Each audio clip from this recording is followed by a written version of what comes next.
Hey you guys, SDK the Homesteader here, and I am in my kitchen today, and we are going to be making elderberry syrup from scratch. In order to make this syrup, and you know this is a great syrup to have, it is also an immune booster.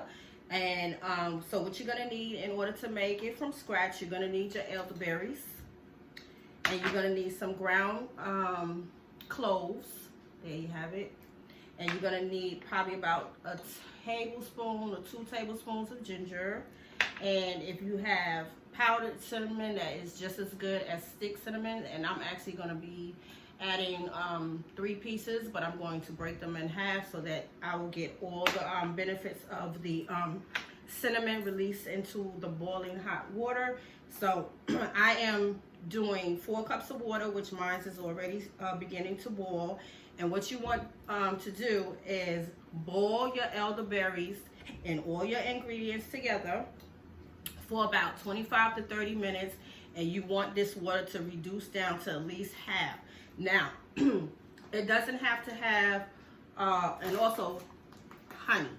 Now, you don't want to apply your honey until after your elderberry tea has cooled down, okay? Because we don't want to lose the benefits of the honey being boiled. So I'm going to reduce my heat down now, since it's about to boil up. And I'm going to be adding 1.5 cups. So this is a cup right here. I'm going to add that on in there. And this is going to get very purple, you guys. And I'm going to add another cup, 1/2 cup. And that should do the trick. You can add how much ginger you want. I love ginger. We all know the benefits of ginger. Make sure you do your research on each one of these ingredients that I am adding. I am not a doctor, so you take this at your own risk. But all you need is about 1 tablespoon a day, maybe 1/2 tablespoon with your children. And I promise you, you will reap all the benefits of this elderberry syrup. So already it's smelling good. So I think I got about 3 breaks out of each one of those cinnamon sticks. And also what you're gonna need is a masher and a strainer. If you have a cheesecloth, that will work just fine. The masher is going to help you extract all the natural ingredients of the elderberries. And already this is turning purple.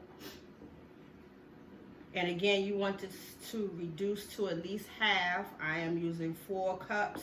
So hopefully I will get 2 cups after this reduced down. And you want this to simmer low. You don't want this to boil over. So make sure you just simmer this low for about 25 to 30 minutes. And after that, you are going to mash your berries.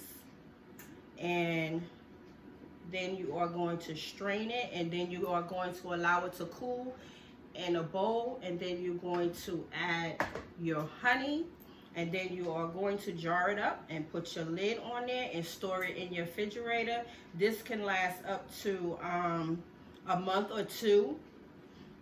Again, I am not a doctor, so make sure you do your own research. But this is how I am making it in my home. And you should be able to find elderberries with no problem. I get mine from, I think it is Star Herbs. I think that's the name of it, but I have to double check. But this is what elderberries look like. This smells so good already. So I'm gonna take this down to all the way low. And you probably could see how it's already changing. It doesn't take no time for that color to come in, and it's gonna get very rich. The more you boil it, the more it's gonna release all the great antioxidants, and all that ginger is gonna release all the goodness of the ginger. And this is gonna help. The ginger and the clove is gonna help with the taste, and the honey is just gonna make it superb. All right, you guys, so what I'm gonna do is allow this to steep or boil and come back in the next 25 to 30 minutes. And then I will show you guys how to mash it and then strain it and then let it cool and then apply my honey. All right, you guys, so I will see you guys in a bit.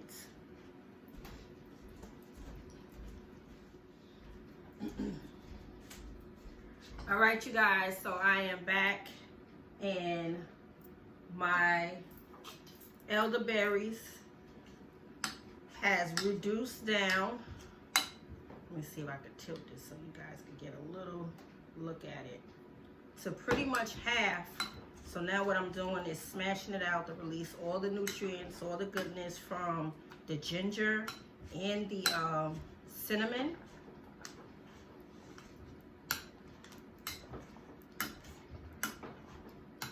And you guys, this smells so good. And remember, you're gonna allow this to cool down to where it is warm before you add your honey. And I'm probably gonna let this sit and cool down for probably about another 20 minutes. And it has gotten thick. So you guys can kind of see what it's looking like. You see that? This smells delicious. Okay, so what we're gonna do is strain it. And turn this off, like so.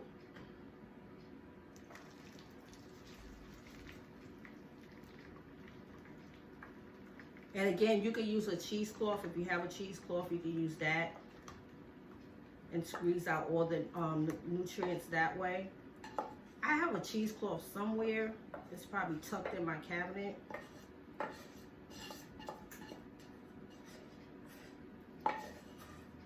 Okay, you want to get all the berries out. You set that to the side. And then what you could do is again press, mash, get all that goodness out of there.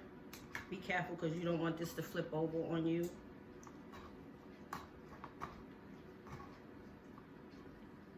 Your ginger should be nice and tender. Your cinnamon should be nice and tender.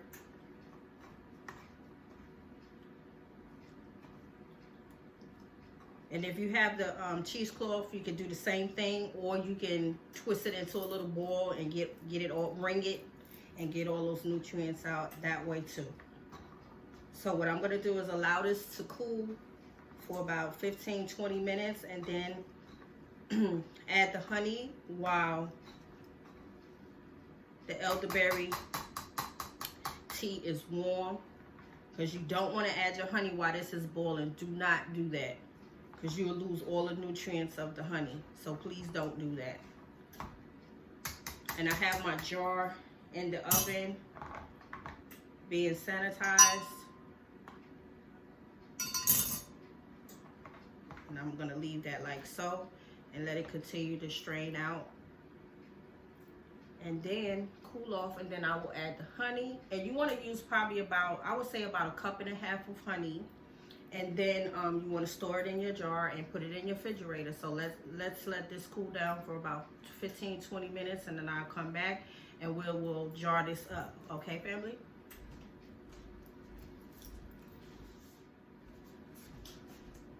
All right, you guys, I am back. So the elderberry tea has cooled down. It is still warm, so I'm gonna disregard this and set this to the side. And now what we're gonna do is pour our tea inside this Pyrex cup.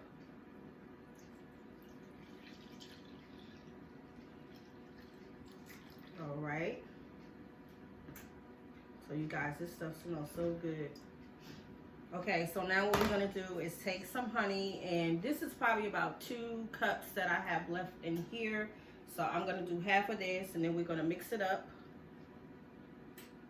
And this should dissolve easily. And I might wind up with maybe more than 2 jars. I mean, more than 1 jar. Because I'm thinking this is right now about 16 ounces. Yep. So So my calculations was right. 4 cups of water, a cup and a half of elderberry, and let that boil down. Let it reduce down to at least half, which would give you 16 ounces. And then when you add the honey, it would add probably about 3 to 4 more ounces. Not too much.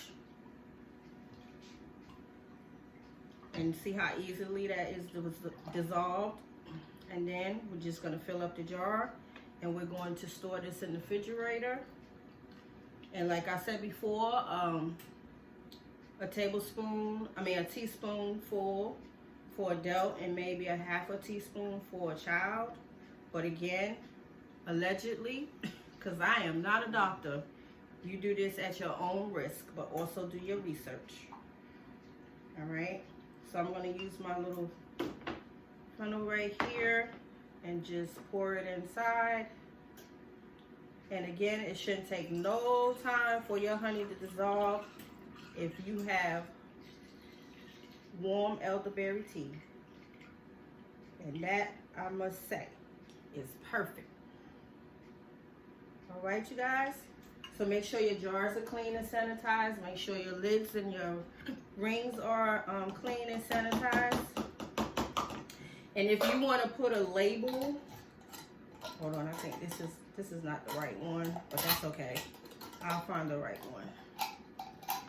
So what you want to, yeah, I'm going to use my other thing. So what you want to do is, if you want to put a label, if you're making different remedies, make sure you put a label on it so your family know what it is. And this is actually not the right ring, but that's okay. I have my little jar rings over here. And this is what it's going to be looking like. It almost looks like sorrel juice. And it smells really, really good. It has a great honey smell. You get a hint of the cinnamon and also the ginger. So that's what it is looking like, you guys. Easy peasy. Another great remedy to store up around this time of year, flu season. And there you have it, you guys. So I hope you guys enjoyed this video on how to make your own elderberries syrup. And make sure you give me a thumbs up, like, subscribe, hit that notification button so you will be notified of my videos. And make sure you do share. Please share my videos. This helps with the algorithm of my channel. It helps boost me up, all right? That's what we want to do, boost up. All right, you guys, this is SEK the Homesteader. Thank you for tuning into my channel, and I will see you guys on the next video. Peace.